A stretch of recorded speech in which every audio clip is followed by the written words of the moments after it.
Welcome all. इस video में Nifty और बैंक निफ्टी दोनों का एनालिसिस देख लेते हैं कि मंडे किस तरह से हम ट्रेड प्लान कर सकते हैं और क्या इंपॉर्टेंट लेवल्स होगी मंडे के लिए। ठीक है, कहीं ना कहीं मार्केट कंफ्यूजन लेवल पे खड़ा है, यहाँ पे कहीं साइडवेज मोमेंटम बहुत ज़्यादा दिखाई दे रहा है मार्केट में। तो किस तरीके से हमें ट्रेड प्लान करना चाहिए, कौन सी इंपॉर्टेंट लेवल है, सब कुछ चीज़ें डिस्कस करते हैं। लेकिन उससे पहले देख लेते कि फ्राइडे के लिए हमने क्या एनालिसिस किया था, क्योंकि फ्राइडे का दिन देखोगे बहुत ज़्यादा चौपी था, बिल्कुल प्रीमियम्स नहीं बढ़ रहे थे। एनालिसिस के हिसाब से क्या किया था हमने, डिस्कशन देखिए क्लियरली मार्केट की क्लोजिंग यहाँ थी थर्सडे। फ्राइडे के लिए हमने एक जोन ऊपर मार्क किया था, मैंने आपको बताया भी था कि ये बहुत स्ट्रांग रेजिस्टेंस है। 260 से लेकर 280 का ये जोन हमने मार्क किया था। और डिस्कशन क्या था कि मार्केट इस लेवल के पास बहुत स्ट्रांग रेजिस्टेंस है, तो रेजिस्टेंस फेस करेगा। ठीक है, हम यहाँ पे सेलिंग भी कर सकते हैं, ये भी डिस्कस किया था। लेकिन देखिए एक चीज़ समझे, अगर कोई भी मेजर रेजिस्टेंस है, जैसे कि मैंने आपको ये भी बताया था कि ये बहुत मेजर रेजिस्टेंस है, यहाँ से अगर गिरता है, अगर जैसी सेलिंग शुरू होएगी तो बहुत तेजी से गिरेगा मार्केट। क्यों तेजी से बताया था, क्योंकि ये स्ट्रांग रेजिस्टेंस है। तो क्या होता है ना, कभी भी अगर ऐसा स्ट्रांग रेजिस्टेंस है तो सेलर कहाँ बैठे रहते हैं, बिल्कुल उस जोन में, उस रेजिस्टेंस पे। अब मार्केट ऐसे में क्या ये नहीं करेगा कि मार्केट थोड़ा रेजिस्टेंस के थोड़ा पहले से ही यहाँ पे गिर जाए, ऐसा नहीं होगा, क्योंकि सेलिंग की क्वांटिटी मार्केट में रेजिस्टेंस पे मिलेगी। इसलिए देखिए ओपनिंग के बाद वो 260 के पास गया, लेकिन 258 के पास से ये रेड कैंडल बनी। तो मार्केट यहाँ पे गिर क्यों नहीं पाया? अगर वो 260 के इस जोन से गिरता ना तो मॉर्निंग में ही गिर जाता, लेकिन यहाँ पे वो टेस्ट ही नहीं हुआ, तो सेलिंग की सभी क्वांटिटी ऊपर पड़ी रहती है, तो मार्केट गिर नहीं पाता है, वापस उस लेवल पे आता है। तो आप देख सकते हो उस लेवल को टेस्ट करने की कितनी कोशिश की। यहाँ पे देखिए जैसे ही ब्रेकआउट बना, धीरे धीरे धीरे, लेकिन ये मोमेंटम बहुत स्लो था। क्यों स्लो था? क्योंकि स्ट्रॉन्ग रेजिस्टेंस के पास है सेलर्स, यहाँ पे बड़े सेलर्स, मतलब ज़्यादा क्वांटिटीज़ यहाँ है, लेकिन कुछ सेलर्स यहाँ पे भी रहते हैं, तो उसकी वजह से मार्केट ज़्यादा फास्ट नहीं जा पाया। प्रीमियम बिल्कुल नहीं बढ़े। देखिए जिन्होंने छोटे छोटे स्टॉप लॉसेस लगा के यहाँ पे कुछ भी प्लान किया होगा कॉल पुट, तो उनके तो स्टॉप लॉसेस ज़्यादा से ज़्यादा हिट हुए होंगे, क्योंकि मार्केट में डीके बहुत ज़्यादा हो रहा था, प्रीमियम बढ़ नहीं रहा था। कैंडल्स देखिए कैसी इंडिसिजिव बन रही थी, तो ऐसे में प्रॉफिट बनना तो थोड़ा मुश्किल है। लेकिन देखिए व्यू के हिसाब से अगर चले, हमें क्या करना था कि जब ये रेजिस्टेंस टेस्ट करेगा तभी हमें सेल प्लान करना था। और देखिए यहाँ से भी सेल साइड का ट्रेड प्लान करने के लिए क्या चाहिए होता है हमें, कि चलो यहाँ से एक रेड कैंडल बनी, उसके बाद कंसोलिडेट करके कोई ब्रेकडाउन चाहिए हमें। ऐसा कोई ब्रेकडाउन तो मुझे नहीं दिखा, तो यहाँ सेल साइड का भी ट्रेड नहीं बना। और कॉल साइड का ट्रेड लेने में दिक्कत ये थी कि यहीं पे बिल्कुल आप अगर यहाँ कॉल लेते, यहीं पे थोड़ा सा ही ऊपर क्या था, यहाँ पे 40-50 पॉइंट के ऊपर ही हमारा रेजिस्टेंस था। तो मैंने तो देखिए टोटली अवॉइड कर दिया, क्योंकि ये कैंडल्स भी देखिए जैसे कि प्रीमियम का बिहेवियर मैं ऑब्जर्व कर रहा था, कैंडल्स भी कैसी बन रही थी ना, यहाँ पे पुट साइड का ट्रेड बना और बिल्कुल रेजिस्टेंस भी यहाँ था। इसलिए कहीं ना कहीं अवॉइड किया गया है, क्योंकि सेटअप ही नहीं बना ना हमारा। आपने प्लान किया या फिर आपने भी अवॉइड किया, मुझे कमेंट में ज़रूर बताइए। ठीक है, अब देखते हैं कि ट्रेड हमें कैसे प्लान करना चाहिए। देखिए एनालिसिस को डिटेल में देखेंगे, सो दैट किसी के पास पोजिशनल ट्रेड हो गया या फिर प्लान करना है तो उनको भी थोड़ा आइडिया हो जाएगा। तो उसके लिए क्या करते हैं ना, 1 आवर चार्ट देख लेते हैं। ठीक है, 1 आवर चार्ट देखते हैं। 1 आवर चार्ट पे मैं एक चीज़ समझाना चाहता हूँ, जैसा कि हमने देखा था कि ये गैप फील होगी, मार्केट में फील भी हो गई, मार्केट ने नया ऑल टाइम हाई भी लगा दिया है, 25,250 के आसपास आ गया है मार्केट, करेक्ट। अब इसमें एक चीज़ हुई क्या है ना, देखिए ये रेजिस्टेंस, मतलब ये एक कंसोलिडेशन वाला जोन था, ये निकल गया, मार्केट कंटिन्यू ऊपर जा रहा है। अब मार्केट को फिर ऊपर अगर जाना है, तो मैं ये नहीं बोल रहा हूँ कि गिर जाए मार्केट, लेकिन ऊपर अगर और जाना है तो रिट्रेस करना पड़ेगा मार्केट को थोड़ा, क्योंकि आप देखिए कंटिन्यू यहाँ से ऐसे ऐसे ऐसे ऐसे जाना थोड़ा मुश्किल होगा। अभी क्या है ना, यहाँ पे जैसा कि जो जो स्ट्रॉन्ग रेजिस्टेंस हमने देखा था 280 के पास, यहाँ स्ट्रॉन्ग रेजिस्टेंस है, तो चांस है मार्केट के लिए अच्छा कि वहाँ से थोड़ी रिट्रेसमेंट दे, क्योंकि सेलिंग की क्वांटिटीज़ भी यहाँ पे मिलेगी हमें, थोड़ा रिट्रेसमेंट दे और फिर ऊपर जाए, तो फिर वो अच्छा हेल्दी रिट्रेसमेंट माना जाएगा। मतलब एक हेल्दी मार्केट किसे कहते हैं कि ऊपर जाते हुए रिट्रेस करता हुआ जाए। ये ऐसे ऐसे कंटिन्यू जाता है ना, वो मार्केट हेल्दी नहीं होता, वो वीक मार्केट है, उसे स्ट्रेच किया जा रहा है, वो कभी भी बहुत तेज़ी से गिर सकता है, क्रैश जैसी सिचुएशन आ सकती है, इसलिए मार्केट को रिट्रेस करते हुए जाना ज़रूरी है। अब जैसा कि वर्ल्ड मार्केट देख रहा हूँ मैं, तो मुझे कहीं ना कहीं बुलिशनेस दिख रही है, हो सकता है गैप अप भी हो, बुलिशनेस अगर कंटिन्यू रहती है यहाँ पे हॉलीडे के बाद, ठीक है, गैप अप भी हो। तो देख लेते हैं हम सभी चीज़ें कि ओपनिंग के बाद हमें कैसे ट्रेड प्लान करना है। उसके लिए 15 मिनट चार्ट पे चलते हैं और देख लेते हैं। देखिए जैसे कि 15 मिनट चार्ट ओपन कर दिया है, और आपको मैंने अभी बताया कि यहाँ ये मार्क भी कर देता हूँ मैं, 280 के पास एक स्ट्रॉन्ग रेजिस्टेंस है, और अभी भी वो रेजिस्टेंस टेस्ट नहीं हुआ है।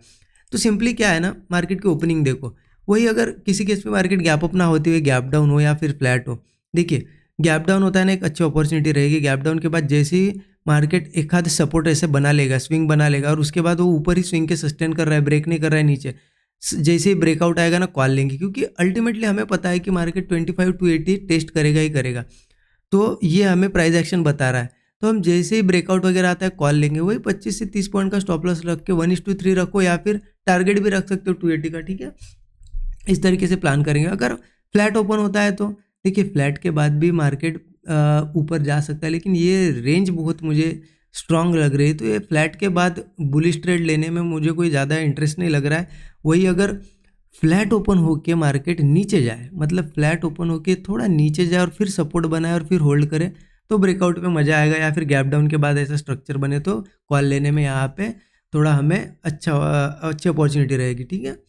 हाँ, अब वही किसी केस में मार्केट यही कहीं ओपन होता है 280 के पास रेजिस्टेंस फेस करता है, ये बहुत ही बढ़िया हो जाएगा, क्योंकि हम एक रिट्रेसमेंट का वैसे भी वेट कर रहे, थोड़ा करेक्शन आया मार्केट में, तो मार्केट जैसे ही रेजिस्टेंस लेगा तो पुट नहीं लेना है, रेजिस्टेंस लेते ही नहीं लेना है, ठीक है। रेजिस्टेंस लेने दो, ऐसा एक स्विंग बनने दो और ऊपर ना ब्रेक करते हुए नीचे ब्रेकआउट आने दो, मतलब ऐसा नीचे ब्रेक डाउन, तो पुट ले सकते हैं, या फिर यहाँ रेजिस्टेंस लेने के बाद थोड़ा सस्टेन करने के बाद ब्रेक डाउन आने दो, पुट लेंगे। स्टॉप लॉस वही 25-30 पॉइंट, टारगेट 1:3 मिनिमम रहेगा। मैं नीचे के टारगेट इसलिए नहीं बता रहा हूँ क्योंकि यहाँ से सेलिंग आएगी ना, बहुत बड़ी सेलिंग भी आ सकती है, तो मैं आपको छोटे टारगेट देके निकालना नहीं चाहता हूँ। आप क्या करो, अगर बहुत ही स्लो मूव है 1:3 लेके निकल जाओ। अगर आपको लग रहा है कि मार्केट में बड़ी बड़ी कैंडल्स ऐसी रेड कैंडल्स बन रही है, तो आप स्टॉप लॉस ट्रेल करते करते करते बड़ा टारगेट लो, ठीक है। वो आप पे डिपेंड करता है आप कितना होल्ड कर सकते हो, आपकी होल्डिंग कैपेसिटी पे डिपेंड करता है, लेकिन यह अच्छा ट्रेड एक बनेगा क्योंकि स्ट्रॉन्ग रेजिस्टेंस है। अगर ये रेजिस्टेंस निकाल दे किसी केस में मार्केट, अगर ये रेजिस्टेंस निकाल दे और इसके ऊपर सस्टेन करे, तो क्लियर है प्राइस एक्शन के हिसाब से क्या होगा कि रेजिस्टेंस तो ब्रेक हुआ, सस्टेन भी कर रहा है, इसका मतलब ब्रेकआउट जैसे ही मिलेगा हमें, हम कॉल प्लान कर सकते हैं। चाहे तो थोड़ी कम क्वांटिटी में प्लान करो, क्योंकि रिट्रेसमेंट नहीं मिले ना हमें, कंटिन्यू जा रहा है। अब टारगेट क्या रखना है हमें, ऊपर का टारगेट 25,340 का एक होगा, इसको ब्रेक करता है तो 25,500 तक भी मार्केट जा सकता है। बट ऐसा नहीं कि इन्हीं टारगेट्स का वेट करना है। स्टॉप लॉस अगर आपका 25-30 पॉइंट का है, तो आपको 1:3 टारगेट मिल रहा है, 80-90 पॉइंट भी मिल गए तो आपका सफिशियंट हो गया ना, मोर देन इनफ है, 1:3 मिल गया, ठीक है। ओके, इस तरीके से प्लान करें। क्वांटिटी चाहे तो थोड़ी स्मॉल प्लान कर सकते हैं, क्योंकि मार्केट बहुत बार क्या करता है ना, ऐसे रेजिस्टेंस के ऊपर सस्टेन करके थोड़ा ब्रेकआउट दिखाता है, बहुत कॉल वाले यहाँ फंसते हैं और फिर नीचे आता है तेज़ी से। ये सिचुएशन बन सकती है, इसलिए कम क्वांटिटी रखना, क्योंकि कम क्वांटिटी रखोगे, जब आपका फेलियर अगर आएगा यहाँ पे, मान लेते हैं आपने ब्रेकआउट पे लिया, फेलियर आ गया, तो स्मॉल क्वांटिटी रहेगी तो क्या होगा, छोटा लॉस दे के निकल जाओगे। जैसे ही फिर नीचे आता है हमारी लेवल के, आप पुट साइड का ट्रेड प्लान कर सकते हो, बाकी क्वांटिटी आपकी बाकी रिस्क बची रहेगी उस पर, और एक बड़ा टारगेट ले सकते हो, तो लॉस भी रिकवर होगा और एक टारगेट भी मिल जाएगा ना। इस तरीके से हम प्लान करेंगे निफ्टी में।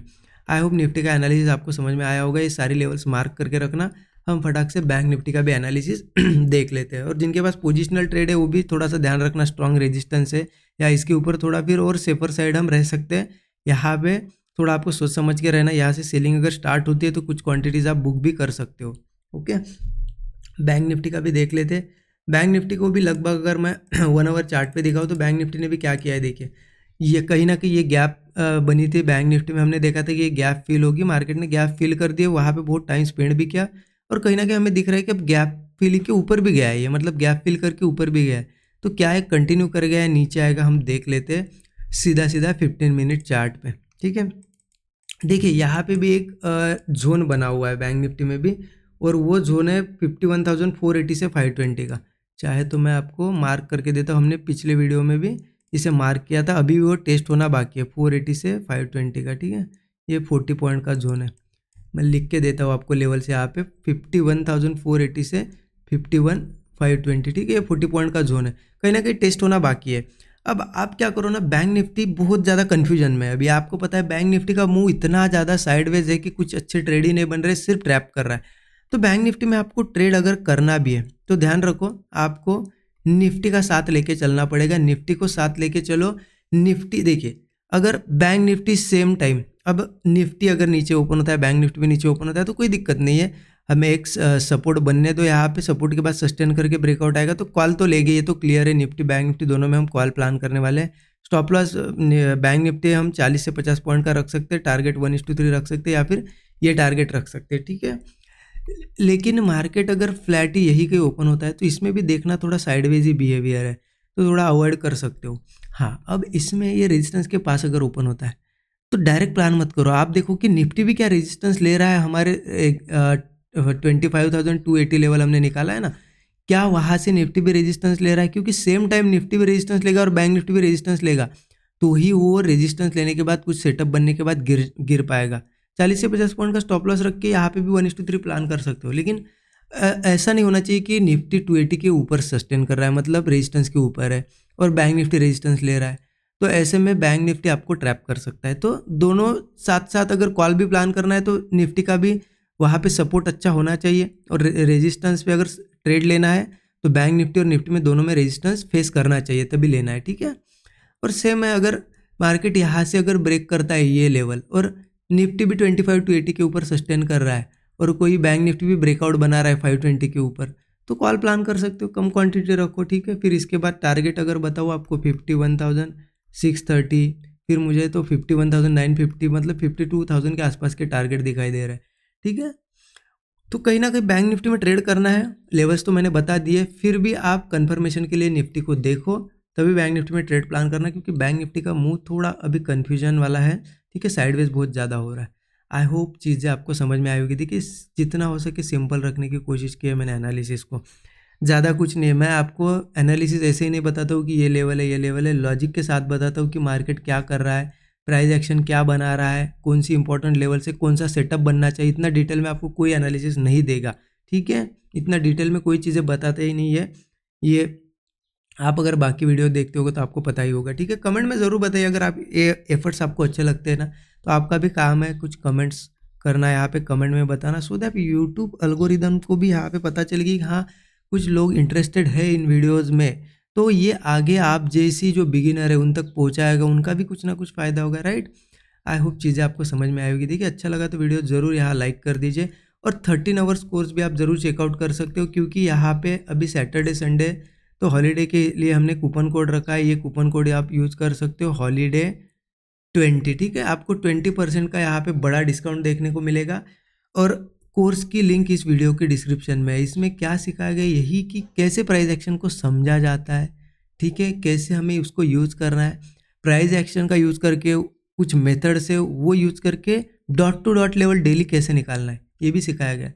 उसके साथ साथ सबसे इम्पॉर्टेंट पार्ट साइकोलॉजी का पार्ट यहाँ पे बहुत ही अच्छे से क्लियर किया गया है, सो दैट आप यहाँ पे साइकोलॉजी आपकी थोड़ी बहुत वीक होती है, टेक्निकल कितना भी अच्छा रहे, साइकोलॉजी अगर आपकी वीक है ना तो प्रॉफिट नहीं बन सकता। Psychology, risk management, money management, सब कुछ चीज़ें सिखाई गई है, तो जरूर चेकआउट कर सकते हो। ये कूपन कोड यूज़ करना, अच्छा खासा 20% का डिस्काउंट भी आपको देखने को मिलेगा। Thank you so much everyone.